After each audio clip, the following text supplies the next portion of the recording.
Hello everybody, welcome to the enchanting tarot. మీరందరూ బాగున్నారు అని చెప్పి అనుకుంటున్నానండి. ఐ హోప్ మీరందరూ కూడా చాలా బిజీగా ఈ మార్చ్ మంత్ అంతా కూడా గడుపుంటారని అనుకుంటున్నాను. చాలామంది మీలో కొత్త ప్రణాళికలు వేసుకుని ఉంటారు. అండ్ మిగిలిన మంత్స్ ఇన్ 2024 ఎలా గడపాలి అని చెప్పి సిద్ధమవుతున్నారని చెప్పి నాకు అనిపిస్తుంది. I get such kind of vibration. So ఏంటంటే మీరందరూ కూడా ఇంకా డిప్రెషన్ని వదిలేసి, నిస్సహాయతని, హెల్ప్లెస్నెస్ని వదిలేసి మీకు మీరు హెల్ప్ చేసుకుందామని చెప్పి డిసైడ్ అయ్యి ఉంటారు. మీలో చాలామంది కూడా చాలా మారారు అని చెప్పి నాకు అనిపిస్తుందండి. And I really get very good phone calls అండి. మన ఎన్చాంటింగ్ టారో చూసి చాలామంది లైఫ్లో కొన్ని ఇంపార్టెంట్ చేంజెస్ అనేవి చేసుకున్నారు, for the better, for the good. So వాళ్ళ యొక్క దృక్పథం మారింది అండ్ బాధల్లో కూరుకుపోవట్లేదు, బాధల్లోంచి బయటకు వస్తున్నారని చెప్పి అన్నారండి.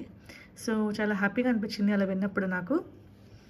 సో ఇలాగే మీరు అందరూ కూడా ఎప్పుడు హ్యాపీగా సంతోషంగా ఉండాలని చెప్పి కోరుకుంటున్నాను. Hello everybody, welcome to the enchanting tarot. మీరందరూ బాగున్నారు అని చెప్పి అనుకుంటున్నానండి. ఐ హోప్ మీరందరూ కూడా 2024లో ఫస్ట్ 3 months చాలా బాగా ఎంజాయ్ చేసి ఉంటారు. అండ్ లైఫ్లో పెద్ద చేంజెస్ అనేవి తీసుకురావాలని చెప్పి బలంగా సిద్ధపడి ఉంటారని చెప్పి నేను అనుకుంటున్నాను. సో లెట్ us see మనకి ఏప్రిల్ మాసం ఎలా ఉండబోతుంది. అండ్ ఏప్రిల్ మాసం కోసం కాదండి, let us see a normal అసలు మీ యొక్క కరెంట్ ఎనర్జీస్ ఎలా ఉన్నాయి, మీ లైఫ్లో కెరియర్ వైజ్ ఎలాంటి చేంజెస్ చూడాలని అనుకుంటున్నారు, రిలేషన్షిప్ వైజ్ ఎలాంటి చేంజెస్ చూడాలనుకుంటున్నారు, కలెక్టివ్గా లైఫ్లో మనకి అసలు ఏం జరగబోతుంది అనేది ఒక గైడెన్స్ కింద let us see what tarot is going to tell us. ఓకేనా అండి? So let us decide. Okay, ఇక్కడ మీకు 2 piles పెట్టానండి. So 1 pile is this car, this vintage car. Okay, ఇంకొక pile 2లోనేమో ఈ స్కూటీ. ఓకే, ఈ క్యూట్ స్కూటీని పెట్టానండి. సో నచ్చింది, ఎవరికి రెజనేట్ అయితే అది తీసుకోవచ్చు. What ever resonates with you, please take it. Okay, so pile 1 vintage car, pile 2 scooty. Okay dear viewers, మనం pile 1 చూద్దామండి. దానికోసం అని చెప్పి స్పేస్ తయారు చేస్తున్నాం ఫస్ట్. ఓకే, నా hi dear vintage car, please be here.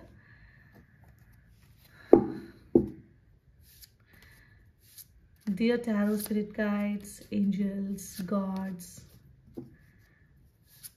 Angels, Spirit Guides, Dear Tarot, please give us guidance.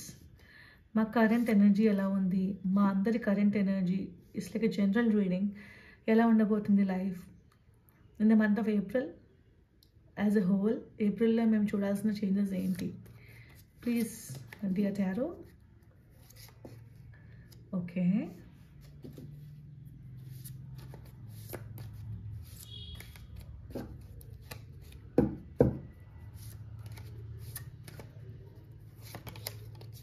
Okay, 6 of Pentacles, first 3 of Cups. So can you please clarify అసలు లైఫ్లో ఏం జరగబోతుంది. Page of pentacles. So career wise మాకు ఎలాంటి changes అనేవి రాబోతున్నాయి. Okay, 5 of Pentacles. Okay, all pentacles అంటే డెఫినెట్గా కెరియర్ మోడ్లో ఉన్నాం మనందరం. So let us also see more. Okay, I have got 5 of Swords, 8 of Pentacles. So నేను 2 more cards తీస్తానండి, సో దట్ మనకు ఐడియా వస్తుంది ఏంటి ఏం జరుగుతుంది అనేది. Very nice, awesome, wow. So okay, bottom of the deck ఏంటంటే 7 of Pentacles. 7 of Pentacles రావడానికి కారణం ఏంటంటే చెప్తాను, ఆగండి. Let us see first. Okay, మనకి ఫస్ట్ కార్డ్ అండి సెలబ్రేషన్ కార్డ్. యాక్చువల్గా రివర్స్ వచ్చింది, 3 of Cups కార్డ్ కదా, రివర్స్ వచ్చింది. సో రివర్స్ రావడానికి కారణం ఏంటంటే ప్రస్తుతానికి మేబీ మార్చ్ మంత్ మీకు అంత హ్యాపీనెస్ అనేది ఇచ్చి ఉండదండి కొంతమందికి. మీలో కొంతమందికి ఎవరైతే pile 1 చూస్ చేసుకున్నారో కొంచెం కష్టాల్లో ఉన్నారండి. ఓకే, ఏదో కష్టంలో ఉన్నారండి డెఫినెట్గా. సో మీరు అనుకుంటారు కదా, లైఫ్ అంతా కష్టమే, అసలు ఆనందం ఎలా ఉంటుందో కూడా తెలియదు, పండగ అంటే ఏంటో కూడా తెలియదు నాకు, పండుగలు వస్తున్నాయి వెళ్తున్నాయి, నా మనసులో మాత్రం ఎలాంటి పండుగ లేదు, ఎలాంటి సంతోషం లేదని చెప్పి అనుకుంటాం కదా. అలాంటి మైండ్ సెట్లో మీరు ఉన్నారు ఈరోజు. సో 3 of Cups అనే సెలబ్రేషన్ కార్డ్ నాకు రివర్స్ రావడం ఇదే ఫస్ట్ టైం యాక్చువల్గా చెప్పాలంటే. సో రివర్స్ వచ్చింది. సో వై రివర్స్ కార్డ్ అని చూడాలంటే కనుక మనకి ఏంటంటే 6 ఆఫ్ పెంటికల్స్ అండి. ఇక్కడ 6 ఆఫ్ పెంటికల్స్లో ఈ యొక్క వ్యక్తి వేరే వారికి డబ్బు ఇచ్చేలా ఉన్నారు. అంటే వేరే వారికి డబ్బు ఇచ్చే స్థితిలో ఉన్నారని చెప్పచ్చు. అంటే మనలో ఉన్న బాధ ఏంటి అంటే ఫైనాన్షియలీ మనం అంత బాగా లేము. ఇప్పుడు దాకా అందరి దగ్గర చేయి చార్జ్ తీసుకుంటున్నానే కానీ ఎప్పుడు ఇస్తాను, నేను ఎప్పుడు చేయి అందిస్తాను వాళ్ళకి. అంటే అదొక డెసిషన్ మీరు మేక్ చేస్తున్నారండి. యూర్ డిసైడింగ్ దాట్ మీ చేతుల్లో కూడా ఒక 4 రూపాయలు పెట్టుకోవాలి, సేవ్ చేసుకోవాలి. అసలంటూ సేవింగ్ కన్నా ముందర ఖర్చు అనేది పెట్టకుండా మిగలగలగాలి. ఆ దిశగా మీరు ప్లానింగ్ అనేది చేస్తున్నారండి. సో మీరు మేజర్ చేంజెస్ అండి. ఒక్కోసారి కష్టాలు అనేవి మనకి లైఫ్లో చాలా పెద్ద నిజంగా సంతోషాన్ని తీసుకురావాలంటే ఈ కష్టం అనేది మనం పడితే లార్జర్ పిక్చర్ ఆఫ్ లైఫ్ అనేది చూస్తాం ఆబ్వియస్గా. కానీ కష్టం అని చెప్పి కష్టాల్లోనే ఉండిపోతే తప్ప మనకి ఏం సొల్యూషన్స్ రావు అలా ఉంటే కనుక. సో కష్టాల నుంచి బయటికి మనం లాక్కుని రావాలి అంటే అది మనమే సహాయపడాలి. ఎవ్వరూ సహాయం చేయరు. చాలామంది కొంచెం వరకు మాట సహాయం చేయగలరండి. మాట సహాయం కూడా అందని రోజులు ఇవి. ఓకే, సో కేవలం మాట సహాయం కోసమే మన అందరం ఈరోజు యూట్యూబ్ చూస్తాం, సెల్ఫ్ హెల్ప్ అంటాం, రకరకాల వ్యక్తుల మాటలు వింటాం, రేడియో వింటాం, పాడ్కాస్ట్ వింటాం, లేకపోతే ఇలాగా రీడింగ్ షోస్ చూస్తూ ఉంటాం. సో ఎందుకని మనసుకి ఒక విధమైన ఊరాటన అనమాట. కష్టంలో ఉన్నాను, నాలాగే కష్టంలో ఉన్న వాళ్ళు ఎవరైనా ఏమైనా చెబితే వాళ్ళ నుంచి నేను ఏమైనా నేర్చుకుందామనే ఒక ఆలోచన వరకు మిగిలిపోకూడదండి, ఆచరణలోకి రావాలి. సో నాకేంటంటే ఈ థర్డ్ కార్డు ఎలా కనిపిస్తుందంటే పేజ్ ఆఫ్ పెంటికల్స్ అండి. చిన్నప్పుడు మీరు అందరూ కూడా ఒక డిఫరెంట్ లైఫ్ని మీరు ఇమాజిన్ చేసుకుని ఉంటారు. అంటే 30స్లో ఉన్నప్పుడు, లేకపోతే లేట్ 20s అంటే 20s అయిపోతుండగా 30స్కి వచ్చే దగ్గరలో కానీ 30s స్టార్టింగ్లో కానీ మీ లైఫ్ ఎలా ఉంటుందంటే మీరు ఎలా ఊహించుకుని ఉంటారు, సెటిల్ అయిపోయి ఉండుంటాను ఈ పాటికి, నా లైఫ్లో ఇంకే కష్టం ఉండదు, నేను అందరికీ ఇచ్చే పరిస్థితిలో ఉంటాను కానీ తీసుకునే పరిస్థితిలో ఉండదని చెప్పి అనుకుని ఉండుంటారు. కానీ లైఫ్ మన ఒకటి తలిస్తే దేవుడు ఒకటి తలుస్తాడండి. చెప్పాలంటే దేవుడు చేతుల్లో కీలుబొమ్మలు మనందరం కూడా. మనం ఎంత దేవుడు డైరెక్ట్ చేస్తున్న విధి ఆట అని చెప్పి అనుకుంటాం కాబట్టి. సో ఖచ్చితంగా దేవుడు అంటే సుప్రీం పవర్ అండి. అది మన రిలీజన్స్ ప్రకారం మనం దేవుడికి ఏదో ఒకటి ఇచ్చుకుంటాం. లైక్ అల్లానో, జీసస్సో, లేకపోతే హిందూ శివానో అలా అనుకుంటాం అనమాట. అయితే ప్రపంచంలో ఎన్నో రిలీజన్స్ ఉన్నాయి, ఎన్నో మతాలు, ఎన్నో కులాలు. ఇవన్నిటికీ కూడా అతీతమైనది ఏంటంటే universe, law of attraction, supreme power అనేది ఏంటంటే నిన్ను నమ్ముకునేలా చేస్తుంది. వేరే ఎవరినో నమ్ముకునేలా కాదు, నిన్ను నువ్వు నమ్ముకునేలా చేస్తుంది. ఎందుకంటే దేవుడు అనేది ఒక మీడియం మాత్రమే, ఒక మాధ్యమం మాత్రమే. దేవుడు నీకు ఎగ్జామ్ కూర్చొని రాయలేడు, గవర్నమెంట్ జాబ్ సాధించేలా చేయడు. దేవుడు నీతో పాటు ప్రయాణాలు చేసి నీకు కావాల్సినవి కూడా చేసేలా చేయడు. ఎందుకంటే దేవుడు ఎలా ఉంటాడో మనకి తెలియదు. ఈ రోజుకి టెక్నాలజీ ఇంత ఇవాల్వ్ అయిపోయింది, మనలో ఇంతంతా మ్యాజిక్ కాకపోతే ఏంటండి.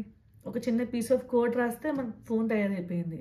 ఆ ఫోన్లోనే కెమెరా, ఫోన్లోనే వీడియో, ఫోన్లోనే రకరకాల చాటింగ్లు అన్నీ చేస్తున్నామంటే దట్స్ ఆల్సో ఒక విధమైన దైవానికి ఒక విధమైన సంథింగ్ అండి. సుప్రీం పవర్, ఆ మ్యాజిక్ వలన థింగ్స్ అన్నీ నువ్వు ఇలా చేస్తే అలా వర్కౌట్ అవుతున్నాయి. సైన్స్కి కూడా మ్యాజిక్ బ్యాకప్ ఉంటుంది. ఒక some law of attraction, universal power జరగకపోతే మనం బ్రతకం అసలు. సో దేవుడు చేసేది ఏంటంటే మీకు పైన మీరు విశ్వసించినప్పుడు, నమ్మకం ఉంచుకున్నప్పుడు దేవుడు అనేవాడు ఏం చేస్తాడంటే ఒక ఇంధనంలో పుష్ చేస్తాడు మిమ్మల్ని ముందుకి. అసలంటే మీ కోరికలే లేవనుకోండి, హ్యాపీగా బెడ్ మీద ఇలా పడుకోవడం తప్ప మనం ఇంకేం చేయం. తిన్నామా, పడుకున్నామా, తెల్లారిందా, రోజులు గడిచిపోతే ఏదో ఒక రోజు ఒక అనారోగ్యం వచ్చి చచ్చిపోతాం.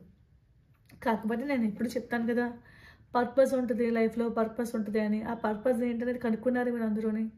కనుక్కోకపోతే కానీ కనుక్కోండి. బికాస్ పర్పస్ వల్లనే మన లైఫ్ అనేది అంచెలంచెలుగా ఎదగడానికి ముందుకు వెళ్తామన్నమాట. సో ఇక్కడ మనకి చిన్నప్పుడు ఒక పర్పస్ అనేది మనం పెట్టుకున్నాం, కానీ పర్పస్ అనేది మనకి చెప్పాలంటే అమలుపరచడానికి ప్రయత్నం చేయడానికి సమయం రాలేదు. కేవలం మేబీ చాలామంది ఆడవారు పెళ్ళిళ్ళు చేసుకుని పిల్లల్ని కానీ వాళ్ళ అల్లా పాలన చూసుకుంటూ ఉండడంలో నిమగ్నం అయిపోయినప్పుడు వాళ్ళు వేరే ఎవరినో, అంటే పెళ్లి చేసుకున్న వారినో, కుటుంబీకులనో చేయి చార్జ్ డబ్బు అడుగుతారు. వాళ్ళు ఏం చేస్తారు, నీకు ఇంత పడేయాలా, నీ మొహానికి ఇంత ఇవ్వాలా, ఆ ఖర్చు ఏంటి, ఎందుకు పెట్టావు ఈ ఖర్చు, ఇలాంటి మాటలు వాళ్ళు మాట్లాడతారండి. ఇలా మాట్లాడినప్పుడు ఈ ఆడవాళ్ళు ఎలా ఫీల్ అవుతారంటే, అదేంటి నేనేమో వంట పని చేస్తాను, ఇంట పని చేస్తాను, పిల్లల్ని అలా పనులా చూస్తున్నారు, ఎన్ని చేస్తున్నారు. నేను కనీసం ఏదో ఒక 1000 రూపాయలు 2000 అడిగితే కూడా ఎంత కష్టపడుతున్నారు ఏంటి అని వీళ్ళకి బాధేస్తది. అబ్బాయిలు ఏమనుకుంటారంటే ఆ 2000 కూడా షేర్ చేసేద్దాం అని ఆళ్ళనుకుంటారు. అందుకని చెప్పి ఈసుడింపుగా ఆడవాళ్ళతో మాట్లాడుతూ ఉంటారు. ఇలా చేయడం వల్ల ఏమవుద్దంటే ఒకరికొకరు పరస్పరం గౌరవం అనేది లేక పెద్ద పెద్ద గొడవలకి దారితీస్తూ ఉంటుంది. అయితే గొడవలు అయిపోయిన తర్వాత ఏంటంటే నీ దారి నాది, నా దారి నాది. నీ సంపాదన నీది, నా సంపాదన నీది. మరి పిల్లల సంగతి ఏంటంటే ఇద్దరం షేర్ చేసుకుందాం. ఇంకా సిచ్యువేషన్స్ ఎలా అయిపోయినాయి అంటే ఈరోజు నీ దారి నీది, నా దారి నాది, అలా అన్నమాట.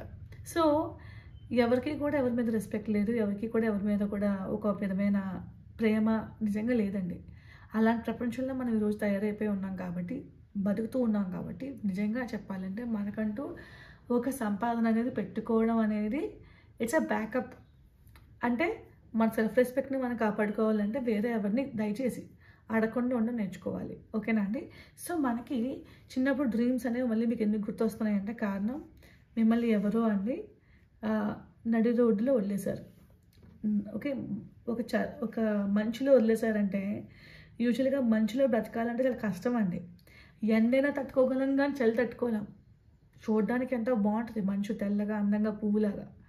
కానీ ఆ చలిలో వణికిపోతున్నప్పుడు ఆ చలిలో వణికిపోతున్నప్పుడు వచ్చే బాధ వేరండి. సో ఆ బాధ పడకుండా ఉండాలంటే ఎవరో వచ్చి దుప్పటి ఇవ్వాలేంటి? మన దుప్పటి మనమే కొనుక్కోవాలి. మన దుప్పటి మనమే కొనుక్కోవాలంటే మన దగ్గర డబ్బు ఉండాలి. ఎవడో వచ్చి మనకి ఆసరా ఇచ్చేది ఏంటి? మన దగ్గర డబ్బులు ఉండాలి. మన దగ్గర డబ్బులు ఉంటే మన యొక్క షెల్టర్ మనకు మనమే, సెక్యూరిటీ ఉంటుంది. మన ఇల్లు మనమే వెళ్ళి రెంట్కో లేకపోతే ఇల్లు కొనుక్కునో ఉంటాం ఆ ఇంట్లో. సో ఏంటి అంటే సిచ్యువేషన్స్ ఈరోజు ఎలా అయిపోయినాయి అంటే ఎవరి గురించి పట్టించుకోవట్లేదండి. మన బతుకు మనం బ్రతికితేనే మనకు బ్రతికనేది ఉంటుంది. అది మీరు అందరూ గుర్తుపెట్టుకోవాల్సిన విషయం. ఐ థింక్ మీరు అందరూ ఆలోచిస్తారండి, నాకు తెలిసి ఈ విషయం. మీరందరూ కూడా ఆలోచించి సతమతం అయిపోతున్న అంశం కూడా ఇదే. నాకు నేనే సంపాదించుకోవాలి, నాకు నేనే బ్రతకాలి, ఎవరిని అడగకూడదు. కానీ ఎలాగా అంటే ఇక్కడ పెంటకల్స్ వచ్చినాయి అంటే మనకు ఆబ్వియస్గా మనం బ్రెయిన్ స్టార్మ్ చేసుకోవాలి. You have to think about ఎందుకు నా లైఫ్లో మెయిన్ గొడవలు ఎందుకు వస్తున్నాయి? డబ్బు వల్ల వస్తున్నాయా? గౌరవం లేక వస్తున్నాయా? గౌరవం, డబ్బు ఎప్పుడైనా గమనించారా అండి? బాగా డబ్బున్న వ్యక్తికి పరువు అంటారు, పరువు గల వ్యక్తి అని. ఎందుకంటే డబ్బు చేతిలో ఉంది కాబట్టి. డబ్బు అనేది అంత బలం సమకూరుస్తుందంట. ఇప్పుడు ఒక పాపాత్ముడు, ఒక రౌడీ లాంటి వాడి దగ్గర డబ్బులు ఉంటాయి, వాడికి కూడా ఒక విధమైన పరువు ఉంటుంది. ఎందుకు? వాడి దగ్గర డబ్బు ఉంది కాబట్టి. డబ్బు లేని వాళ్ళు అని ఎందుకంటున్నాం? డబ్బు లేదు కాబట్టి వాళ్ళ యొక్క బలహీనత డబ్బు సంపాదించకపోవడం. సో మీరు గుర్తుపెట్టుకోండి, డబ్బు లేని వాళ్ళుగా ఉండిపోదామా, డబ్బు సంపాదించి జమీందారులో అవుదామా? డబ్బు సంపాదించగలిగేవాడు జమీందారీ కింద లెక్క, సంపాదించలేని వాడు పేదరికం కింద లెక్క. సో మనం ఎలా ఉండాలనుకుంటున్నాం? We want be a zamindar or we want be a beggar? You decide. Let us decide. మనం డిసైడ్ అవి మన లైఫ్ని మనం దాని పరంగా మనం మలుచుకుందాం. ఓకేనా? So now we also have this card call 5 of Swords. So 5 of Swordsకి ఒక అర్థం ఉంది. 5 of Swordsలో వచ్చిన అర్థం ఏంటంటే చాలామందిని చూస్తామండి లైఫ్లో. చూసి వీళ్ళందరూ ఇలాగా రిస్క్ చేసి డబ్బు పోయిన వాళ్ళు రిస్క్ చేయకూడదు, అందుకే ఉన్నంతలో చెప్పు చేతల్లో బతకాలని చెప్పి అనుకుంటాం. అలా అనుకోవడం వల్ల ఏమవుద్దంటే అసలు కళ అనేది కూడా కళ కనడానికి కూడా మనము డిసైడ్ అవ్వము అనమాట, ధైర్యం చేయం. కళ అనేది కూడా కనకపోతే అండి ఇంకెందుకంటే దేవుడు మనకి మెదడిచ్చింది. అంటే పక్కనోడు జీవితం వాడి యొక్క చేతకాంతనం నీ చేతకాంతనం ఎలా అవుతుంది? పక్కనోడు చేతకానోడు వాడు సంపాదించుకోలేకపోయాడు, వాడు డబ్బు పెట్టి వాడు మోసపోయాడు, మరి మనం ఎందుకు అలా అవుతాం? మనకు వివేకం ఉంది కదా. పక్కనోడు జీవితం పక్కనోడిది, నా జీవితం నాది అనుకుని నా జీవితం నా చేతుల్లో ఉంటుంది కాబట్టి నా యొక్క బుద్ధి ఉపయోగించి నేను గొప్పవాడిని అవుతానని నమ్మినోడు గొప్పవాడు అవుతాడు, నమ్మనేవాడు అలా ఉండిపోతాడు. అండ్ పక్కనోడి నుంచి మరి పక్కన ఎదిగిన వాళ్ళు కూడా ఉన్నారు కదా, ఎదిగిన వాళ్ళ నుంచి మనం ఎందుకు నేర్చుకోవట్లేదు? ఎదగకుండా రాలిపోయినోడి గురించి ఎందుకు మనం పట్టించుకుంటున్నాం? అది ఆలోచించండి, థింక్ చేయండి. ఒక్కోసారి రిస్క్ చేయాల్సి ఉంటుంది, రిస్క్ చేసి ఎదగాల్సి ఉంటుంది. చూసుకోండి, రిస్క్ చేసి ఎదుగుతారా, రిస్క్ చేసి ఓడిపోతారా? రెండు మన చేతుల్లోనే ఉంది, అది మన మైండ్లోనే ఉంది, మన మనసులోనే ఉంది, మన ఆచరణ మనం చేసే ఆచరణలో ఉంటుంది. ఓకేనా? ఇక్కడ మాత్రం క్లియర్గా చెప్పాడండి మనకి టారో గైడెన్స్ ఏంటంటే కష్టపడుతూనే ఉండు, డబ్బు సంపాదిస్తూనే ఉండు, లేకపోతే నీకు రావాల్సిన ఏమీ ఉండదు. జీవితంలో ఎవరు కూడా నీకు ఏది ఇవ్వరు. ఎందుకంటే ఎవడి కష్టం వాడిది. నా 100 రూపాయలు ఇంత కష్టపడితే నాకు వచ్చింది నీకు ఎందుకు ఇవ్వాలి అనే ప్రశ్న. అందుకే కదండి ఈరోజు ఎన్ని కష్టాలు అందరికీ. పక్కనోడి కష్టం పక్కనోడిది కాబట్టి మనకి ఇవ్వడానికి ఇష్టపడరు. సో మన కష్టం మనం పెట్టుకుంటే, మన కష్టం మనం చేసుకుంటే మనకు అన్నీ వస్తాయి. ఓకేనా? వీ ఆల్సో హ్యావ్ అంటే బేసికలీ కెరీర్ అని అన్నందుకు మొత్తం కెరీరే చూపించేస్తుంది మనకి. So we also have 3 of pentacles అండి. అంటే ఇది థర్డ్ పార్టీ అని చెప్పి చేసేసారండి 3 ఆఫ్ పెంటికల్స్ని. ఎంత కామెడీగా ఉంటుందంటే నాకు యాక్చువల్గా 3 ఆఫ్ పెంటికల్స్ అనేది థర్డ్ పార్టీ కాదు, ఏమీ కాదండి. ఈ కార్డ్ అర్థం ఏంటి చెప్పనండి. Business deal is happening. Business deal is happening. ఒక వ్యక్తి తన ప్లాన్ చెప్తున్నాడు ఇలాగా అని. ఆ ప్లాన్ పక్కనున్న ఆడవారు ఇద్దరు వింటున్నారు. అంటే చాలా మంచి ప్రణాళిక అనేది వేసుకుంటున్నారండి 3 ఆఫ్ పెంటికల్స్లో ఈ వ్యక్తి ఎవరో. అండ్ ఆ ప్రణాళిక నచ్చి ఈ ఇద్దరు వ్యక్తులు కూడా అమ్మాయిలు వింటున్నారు. ఓ ఇలా వెళ్తే మనకి ఇలా మంచి జరుగుతుంది అన్నమాట. అంటే సమ్ బిజినెస్ డీల్ అండి. 3 ఆఫ్ పెంటికల్స్ అంటే ఇట్స్ బిజినెస్ డీల్ కార్డ్. చాలామంది 3 కనిపించింది థర్డ్ పార్టీ చేసేసారు. ఎంత కామెడీగా అనిపిస్తుంది అంటే నాకు వింటున్నప్పుడు. This is not a third party card. Okay, next we also have business deal అనేది జరుగుతుంది. మీలో కొంతమంది రిస్క్ చేయడానికి సిద్ధపడుతున్నారు. మీలో కొంతమంది డబ్బు సంపాదించడానికి అహర్నిశలు 24 అవర్స్లో ఏదో విధంగా సంపాదించుకుని నేను అలా పక్కన సేవ్ చేసుకుంటానని చెప్పి మీరు చాలామంది కఠినంగా నిర్ణయాలు తీసుకున్నారు. I'm very glad. చాలా హ్యాపీగా ఉంది. సో కీప్ డూయింగ్ ఇట్ అండి. సంపాదించుకుంటూ ఉండండి. Because happy life, happy mind, okay, happy సొసైటీలో ఒక మంచి పేరు అనేది తీసుకొస్తుందండి.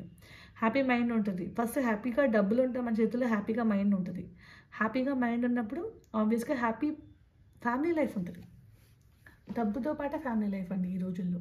బికాజ్ 5 మనుషులు బ్రతకాలంటే, 4 మనుషులు బ్రతకాలంటే ప్రతి ఒక్కటికి ఒక డిమాండ్ ఉంటుంది. ఆ డిమాండ్ తగ్గట్టు తల్లిదండ్రులు కష్టపడక తప్పదు, పిల్లలు అడగక తప్పదు, వాళ్ళ యొక్క కోరికలు మనం నెరవేర్చక తప్పదు. సో ఒక ఫ్యామిలీ లైఫ్ అనేది చాలా హ్యాపీగా పీస్ఫుల్గా ఉంటుంది. మీకు అలా ఉండడానికి మీరు కృషి చేస్తారు ఏప్రిల్లో. సో ఏప్రిల్ ఎండింగ్కి మీలో చాలామంది చిన్న చిన్న వ్యాపారాలు పెట్టుకుంటారు. మీలో కొంతమంది జాబ్స్ తెచ్చుకుంటారు. మీలో కొంతమంది ముందడుగు వేసి డబ్బు సంపాదించడానికి సన్నద్ధం అవుతారు. ఓకేనా అండి? ఫైనలీ మీకు ఒక మంచి లైఫ్ అనేది మీకు మీరు అందించుకుంటున్న వారు అవుతారు. Very nice, very beautiful reading. So ఇక్కడ మనకి bottom of the deck 7 of pentacles అండి. ఇక్కడ 10 ఆఫ్ పెంటికల్స్ అండి. అన్ని పెంటికల్సే మనకి పైల్ 1 మొత్తం. సో మనకి పైల్ 1లో ఇఫ్ ఐ సీ దిస్ ఏంటి అంటే ప్రస్తుతం మీరు దిగులు పడుతున్నారండి. సరిపోవట్లేదు, నాకు ఇంకా కావాలి మనీ అంటే స్మార్ట్ వర్క్ కూడా చేయాల్సి ఉంటుంది. నాట్ జస్ట్ లేబర్, ఫిజికల్గా కష్టపడమే కాదండి, మైండ్తో కూడా ఇందులో డబ్బు వేస్తే ఇందులో డబ్బు మల్టిప్లై అవుతుంది, ఎక్కువ అవుతుంది అనేది కూడా మీరు చూసుకోవాలి. సో స్టాక్స్లో ఇన్వెస్ట్ చేసుకోవాలా, లేకపోతే వేరే చిన్న చిన్న బిజినెస్ చేసుకుని ఒక సైడ్ ఇన్కమ్ వస్తుంది, దాని ద్వారా డబ్బు సేవ్ చేసుకుంటారా? కష్టం లేని కొన్ని పనులు ఉంటాయండి. అలాంటి పనులు ఏమైనా ఉంటే వాటిలో నిమగ్నం అవుతారా? చూడండి. సో మీకు ఏంటి అంటే ఈ ప్రస్తుతం సఫిషియెంట్గా లేదు, ఇనఫ్ మనీ లేదు మీ చేతుల్లో, మనీ అనేది నిలవట్లేదు. అందుకని చెప్పి ఇది వచ్చిందండి bottom of the deck. So ఇక్కడ మాత్రం మీకు అర్థమవుతుంది కదండి, కష్టపడాల్సిందే. 7 of pentacles, 8 of pentacles next. So ఇది అర్థం చేసుకోండి. అప్పుడు కష్టపడిన రోజు నిజంగా మీకు మీరు సాయం చేసుకోగలుగుతారు, వేరే ఎవరికైనా అడగానే ఇవ్వగలుగుతారు. ఓకే, ఆ రోజు మీ యొక్క reverse card, celebration card reverse అయ్యి కరెక్ట్గా నుంచి ఉంటుంది. పండగ ఇదిగో పండగ చేసుకో అని చెప్పి. సో చూసుకోండి. So that is pile 1, dear pile 1 people. Nice.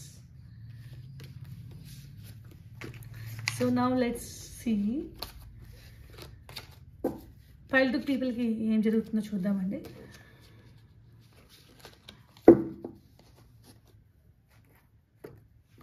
Hello pile 2 people. Scooty, ఎవరైతే స్కూటీ సెలెక్ట్ చేసుకున్నారో వాళ్ళండి ఇది. చూడండి, dear tarot, spirit guides, gods, angels, please tell me pile 2 people life ఎలా ఉండబోతుంది. వాళ్ళ కెరియర్, వాళ్ళ లవ్ లైఫ్, వాళ్ళ ఫ్యామిలీ లైఫ్, వాళ్ళ job life as a whole April ఎలా ఉండబోతుంది. Hanged muse. ఓకే, సో మీలో కొంతమంది స్టక్ ఫీలింగ్ అండి, నా లైఫ్లో ఏమీ ముందుకు కదలట్లేదు, ఇలా ఆగిపోయింది ఏంటి అంటే కొంతమందికి 1.5 ఇయర్లో 2 ఇయర్స్లో కూడా చేంజ్ ఉండదు. ఇదే ఇలాగా ఉంటుంది జీవితం, ఎదుగులేని జీవితం, సిచ్యువేషన్స్ ఏది ఇంప్రూవ్ అవ్వని జీవితం, మేబీ లవ్ లైఫ్ కానీ ఫ్యామిలీ లైఫ్ కానీ కెరియర్ కానీ గ్రోత్ లేని జీవితం అనమాట. హ్యాంగ్డ్ అయితే ఇలా హ్యాంగ్డ్లో ఉన్నప్పుడు మాత్రం మీకు కొన్ని ఐడియాస్ వస్తాయండి. అంటే ఇలా చేస్తే ముందుకు వెళ్ళొచ్చేమో, ఇలా చేస్తే పని అవుతుందేమో, అలాంటి పనులు ఏమన్నా ఉంటే అది బుక్లో రాసుకోండి. బికాజ్ అవి సొల్యూషన్స్ అనమాట. నిజంగా అవి మీరు ప్రయత్నించండి ఉంటే సొల్యూషన్ అనేది మీ లైఫ్లోకి వస్తుంది. సొల్యూషన్ మీరు ప్రయత్నం చేసారా లేదా అనేది మీకు తెలియాలి. Next 4 of emotions. 4 of emotions అంటే కొన్ని సిచ్యువేషన్స్ ఎలా ఉన్నాయంటే 4 ఆఫ్ కప్స్ కింద లెక్క ఇది యాక్చువల్గా. Stuck situation. ఇప్పుడు హ్యాంగ్ మ్యూజిక్ కదా, స్టక్ సిచ్యువేషనే. అంటే తల పట్టుకుంటున్నారు, నా వల్ల అవ్వట్లేదు కదా, ముందుకి ఎలా కదులుతాను, అన్ని దారులు మూసుకుపోయినాయి కదా. అంటే ఏ దారి తలుపు కొట్టినా కూడా ఎవరు తలుపు తీయట్లేదు, ఏ దారి ఓపెన్ చేయాలి, ఎవరు సహాయం చేస్తారు, నాకు నేను సహాయం చేసుకోవాలా, ఇంత పెద్ద సమస్య ఇచ్చాడు దేవుడు అని కొంతమందికి ఒక క్వశ్చన్ ఉందండి. సో నౌ వి సీ ఏ దారి ఓపెన్ చేయకపోతే ఆ దారులు తప్పు. మీరు వెళ్తున్న దారి, మీరు వెళ్తున్న ప్రయాణం తప్పు. డెడ్ ఎండ్ రోడ్లో అరే ఈ రోడ్లో కారు వెళ్ళదండి, ఈ రోడ్లో స్కూటీ వెళ్ళదండి, పక్క రోడ్ నుంచి వెళ్ళండి అని అంటారు కదా, అదనమాట. సో అన్ని తలుపులు కొట్టారు, ఎవరు ఓపెన్ చేయలేరు, ఎవరు సహాయం చేయలేదు అంటే ఆ వ్యక్తులు మీ వ్యక్తులు కాదు. సో మీ యొక్క డెస్టినేషన్ ఇంకొక చోట ఉంది. సో దారి మళ్ళించుకుని ఇంకో చోటుకు వెళ్ళండి. మీ యొక్క పాత్ అనేది వేరే చోట ఉంది, తలుపు కొడుతున్న చోట లేదు. అండ్ అది కరెక్ట్ డైరెక్షన్ కాదు. సో డైరెక్షన్ మార్చుకోండి, ఓకేనా. సో మీ యొక్క డైరెక్షన్ మార్చుకున్నాక లైఫ్ అనేది వేరేగా ఉంటుంది ఆబ్వియస్గా. So 7 of emotions. 7 of emotions అంటే సో మీలో కొంతమందికి ఎలా ఉందంటే లైఫ్ ఎక్కువ అండి మనీ గురించి స్ట్రెస్ అవుతున్నారండి. అంటే fishes are symbolic to money. చెప్పాలంటే మనీ అనేది నా చేతికి అందితే అన్ని కష్టాలు తీరిపోయినట్టే. చాలామందికి పైలతో చూసే వాళ్ళకి కూడా మనీ అనిపిస్తుంది నాకు. స్టక్ సిచ్యువేషన్ ఏంటి అంటే లైఫ్లో చాలా సిచ్యువేషన్స్ అండి మనీ వల్లనే మనకి ఎదుగు లేకుండా చేసేస్తుంది. ఓకే, 3 ఆఫ్ మెటీరియల్స్ అంటే 3 ఆఫ్ పెంటికల్స్ కింద లెక్క. సో మీలో కొంతమంది బిగైన్ బిజినెస్ డీల్స్ చేస్తున్నారు, ఒకరొకరు నెట్వర్క్ చేసుకుంటున్నారండి, మనుషులందరినీ పెంచుకుంటున్నారండి. వాళ్ళతో వీళ్ళతో మాట్లాడి మీ డైరెక్షన్ ఆఫ్ లైఫ్ అనేది ఎలా మార్చుకోవాలి. మీలో కొంతమంది కోచింగ్ తీసుకుంటున్నారు, మేనిఫెస్టేషన్ చేసుకుంటున్నారు లైఫ్ని మార్చుకోవడానికి, పక్కన వాళ్ళ యొక్క హెల్ప్ తీసుకుంటున్నారు. కొంతమంది ఆల్రెడీ ఉంటారు కదండి ఎస్టాబ్లిష్ అయిన వాళ్ళు, వాళ్ళ హెల్ప్ అడిగి ముందుకు వెళ్తున్నారు, ప్రయాణం చేస్తున్నారు అని అర్థం. Okay, now you also have 6 of emotions. అంటే ఇక్కడ ఎలా ఉందంటే పూర్వం నేను ఎలా ఉండేదాన్ని, నా చిన్నప్పుడు నాకు ఉండే ఎమోషన్స్ ఏంటి, మనం పైల్ వల్ల కూడా మాట్లాడుకున్నాం, అదే వచ్చిందండి ఇక్కడ కూడా చెప్పాలంటే. ఆల్మోస్ట్ చిన్నప్పుడు చూడండి, ఇక్కడ సూట్ కేసు మీద కూర్చుంది ఈ అమ్మాయి, ప్రపంచం అంతా నాదే అన్నట్టు చేతిలో ఒక బాల్ పెట్టుకుంది. ఇక్కడ ఒక టైర్ లోపల మళ్ళీ చిన్నప్పుడు తన జీవితం గుర్తొస్తుంది. అంటే నేను ఒకటి అనుకున్నాను కానీ అది అవ్వలేకపోయాను, నా లైఫ్ వేరేగా ఉందేంటి. మనసు నిలవనివ్వదండి. చిన్నప్పుడు అడుగుతారు కదా అందరూ పెద్దయ్యకి ఏమవుతామని. అప్పుడు చిన్నప్పుడు మన ఇన్నర్ చైల్డ్, మన మనసులో ఉన్న మన చిన్నప్పుడు వ్యక్తి, చిన్నప్పుడు ఉన్న అమ్మాయో అబ్బాయో అంటే మన బాల్యంలో మనమే. నేను పెద్దయ్యక ఇదవుతా, పెద్దయ్యక ఇలా ఉంటా అని ఎన్నో ఒక గాలిమేడ లాంటిది కట్టుకుంటుందండి. కట్టుకున్నప్పుడు ఆ గాలిమేడ పేకమేడలా కూలిపోద్దని చెప్పి తెలిసాక ఒక 20 ఏళ్ళు 30 ఏళ్ళు ఉన్నప్పుడు వాళ్ళు పడే సంఘర్షణ తక్కువ సంఘర్షణ కాదు. అంటే నేను పెరిగినప్పుడు చిన్నప్పుడు అంతా లైఫ్ బాగానే ఉంటుంది, ఈజీగా ఉంటుందని చెప్పి అనుకున్నాను. ఇక్కడ ఇంత కష్టమా అనే ఫీలింగ్లో మీలో కొంతమంది ఉన్నారండి. కానీ అంత కష్టమేమి కాదు, కష్టపడితే కష్టమేమి కాదు యాక్చువల్గా. సో కష్టపడాలి. కష్టాన్ని అంటే మౌనంగా కూర్చొని ఏడ్చే కన్నా, మౌనంగా కూర్చొని వర్కౌట్ అవ్వదనే కన్నా ఏదైనా చేసుకోవచ్చు కదా, ముందుకు కదలి. Very good. So 8 of inspiration అంటే ఏంటంటే మీకు మీరే ఇన్స్పైర్ అయిపోతున్నారు ముందుకు వెళ్ళాలి అని. మీలో ఒక 10 అంటే 10 వ్యక్తుల యొక్క శక్తి అని దాగుందండి మీలో, మీకు తెలియట్లేదు అంతే. ముందుకు వెళ్ళండి, పైన అవ్వండి. ఎంత కష్టపడితే అంత కష్టం మీకు అంత ఒక విలువ అనేది వస్తుంది మీకు లైఫ్లో. 6 ఆఫ్ ఇన్స్పిరేషన్ ఏంటి అంటే ఇది కూడా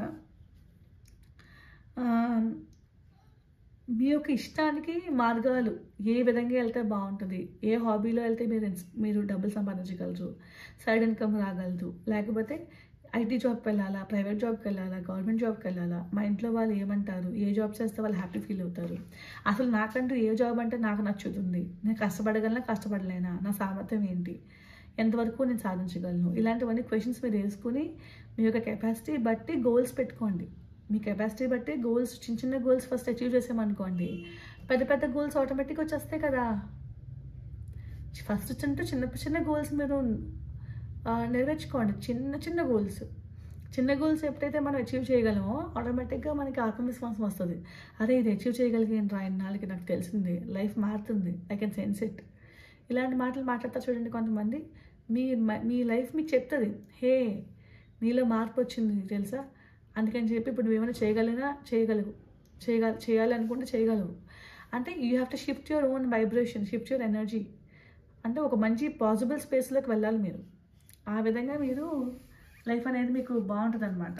okay, so bottom of the deck, very beautiful card, awakening అంటే మీలో చాలామంది ఇన్నాళ్ళకి ఒక ఆధ్యాత్మికంగా ఒక భావన నిద్రలేశారు చెప్పాలంటే. అరే ఇదిరా నా లైఫ్ పర్పస్, ఇలా చేస్తాను రా, ఎందుకు ఫెయిల్ అవుతాను ఇలా చేస్తే, నా దగ్గర ఒక ఎజెండా ఉంది, ఆ ఎజెండా బట్టి నేను ముందుకు వెళ్తాను.